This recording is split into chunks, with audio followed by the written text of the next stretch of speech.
Good morning friends, আজকে হচ্ছে 3 মে Saturday. তো ধরো স্নান পুজো টুজো হয়ে গেছে, রান্নাও হাফের ওপরে হয়ে গেছে, এখন কিছু রান্না বাকি আছে। তোমাদের সামনে এলাম স্নান করার পরে।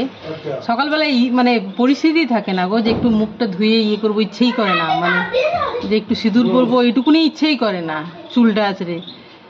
সেই জন্য এখন এলাম। কি করছি দেখো, দেখো কি করছি তোমাদেরকে দেখায়। দেখো দুটো পাতা কেটে রেখেছি, ধুয়ে রেখেছি। এখানে অনেকটাই পেঁয়াজ কেটে রাখা আছে। এই পেঁয়াজটা ওদের বাবা কেটে দিল, তোমাদের দাদা। পোস্ত বাটা আছে, পোস্তর সাথে লঙ্কা দেওয়া আছে, কিন্তু একটাই লঙ্কা দেওয়া আছে। পরিমাণ মতো নুন দিলাম। সর্ষের তেল এখানে এনে রেখেছি একটুখানি, দেখো কি করে। একটু কাঁচা পোস্ত রেখে দিলাম,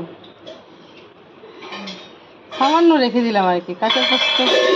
আবার আওয়াজ করো না। দেখো এটা ইয়ে করবো আর এয়ার ফ্রায়ারে দেবো। এটা আগেও আমি করেছি, ভালো লাগে, সেজন্যই।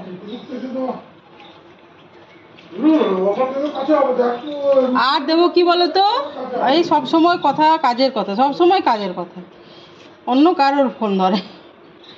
এই সর্ষের তেল দিয়ে দিলাম, তাহলে দিলাম নুন, লঙ্কা, সর্ষের তেল। লঙ্কা আমার দিয়ে বাটা পোস্তটা, আর সর্ষের তেল এই পেঁয়াজটাতে দিলাম। এবার এটা দুটো ভাঁজ করে আর একটু পোস্ত দিয়ে দিই। দাঁড়াও, অনেকটা পেঁয়াজ তো, তাতে একটু কম পোস্তই রাখা থাক। এই যে এই যে চলো রে পরে দেখাই। এই যে বন্ধুরা, এই যে দুটো পাতা দিয়ে দিলাম, আর এই দেখো উপর থেকে সামান্য সর্ষের তেল ছড়িয়ে দিলাম। এরপরে অন করে দেন মা।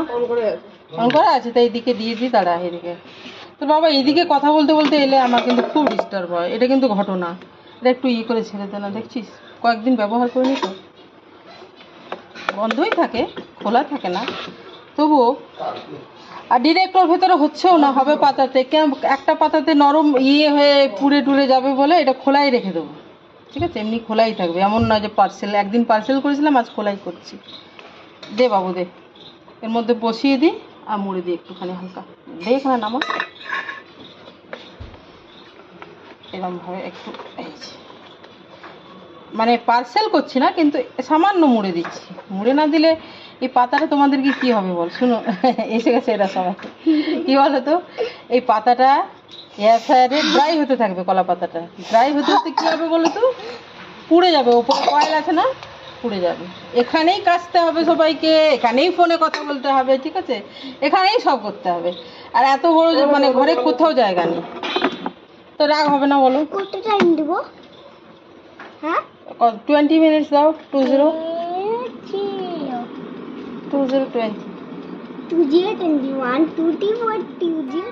এই যে বন্ধুরা এসে গেছি রান্নাঘরে।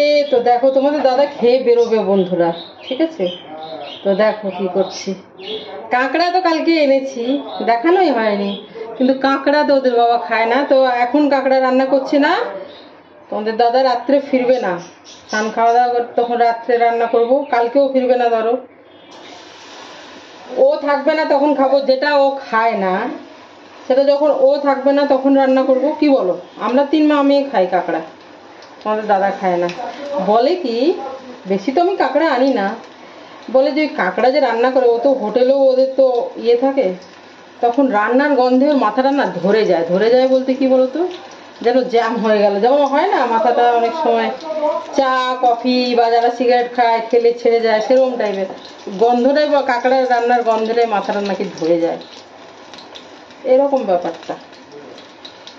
খায় না। আর আমাদের বাড়িতে খুব একটা রান্নাও হয় না, একদমই হতো না। এই এখানে কলকাতায় আসার পরে একবার এনেছি, আর আজকে একবার। আগের বার এনেছিলাম, সে ভিডিও দিয়েছি, প্রথম ছিল আগের বার নিয়ে এসেছিলাম, কাঁকড়া ট্রাই করছিলাম। তো সেদিন বড় বড় কাঁকড়া ছিল সুন্দরবনের, মানে ওর একদম ফ্রেশ কাঁকড়া পেয়েছিলাম। এটাও ফ্রেশ, কিন্তু এটা শেষের দিকে লোক বড় বড়গুলো কিনে নিয়েছে, এটা একটু কম দামও, ওটার দামও বেশি ছিল, যেহেতু একদম বড় বড় সাইজের ছিল, একদম বাছাই করা বড়।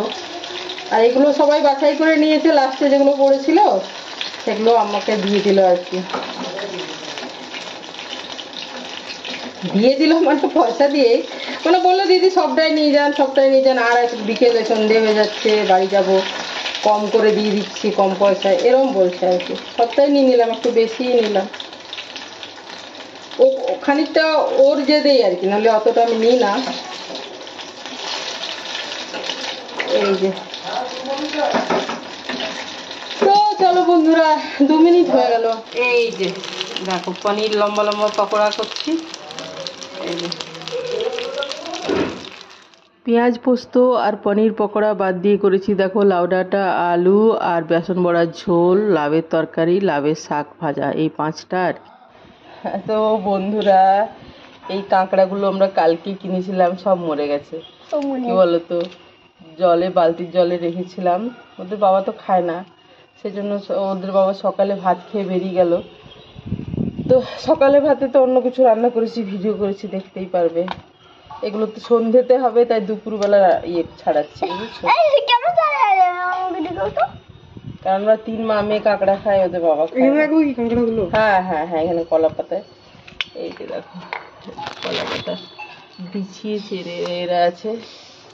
কি বলতো, মরে গেছে, আর আমরা এখন এটাগুলো করছি। আমি একটু শুয়েছিলাম বন্ধুরা, শরীরটা ক্লান্ত লাগছিল।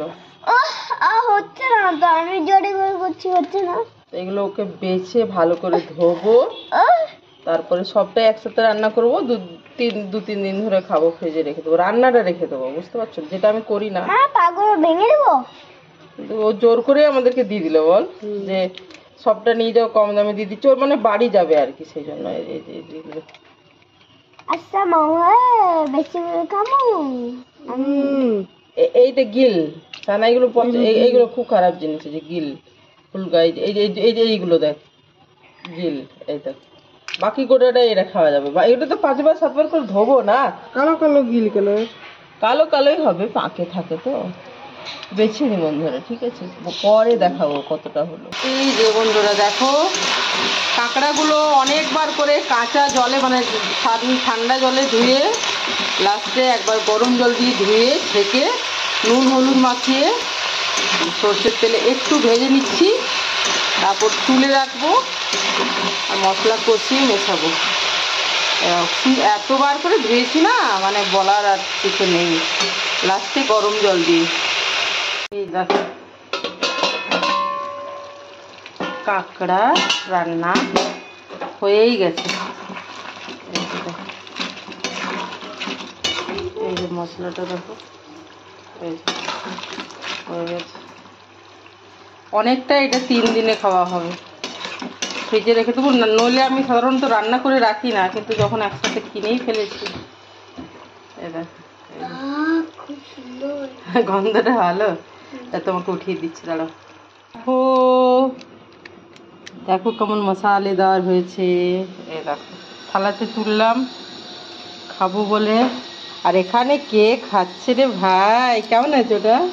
আমি খাইনি তো এখনো। এখন খেতে যাচ্ছে না, খাও, এই গরম তুলে দিই। এই যে বন্ধুরা, আজকের ডিনারে 1 প্লেট চিকেন চাউমিনে 3 জনের, 3 মা মেয়ের যথেষ্ট। 3 জনের যথেষ্ট আমাদের। আর এই যে চাটনিটা সাইডে দিলাম, এটা আসলে ওরা পকোড়ার সাথে দেয়, ভালো লাগে আমাদের। আর এই যে স্যালাড, এই যে ওদের দুজনকে 2টো প্লেটে দিয়ে দেবো, আর আমি এই থালাটাতে নেবো।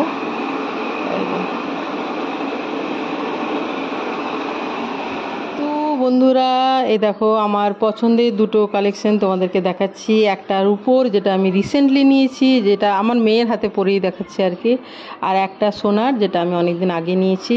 তো এই যে সোনার এই বালাটা, এটা ওই যে ওরকম প্যাচ বা স্ক্রু দেওয়া, দেখো এটা রূপোরটার থেকে সাইজে একটু ছোট, কিন্তু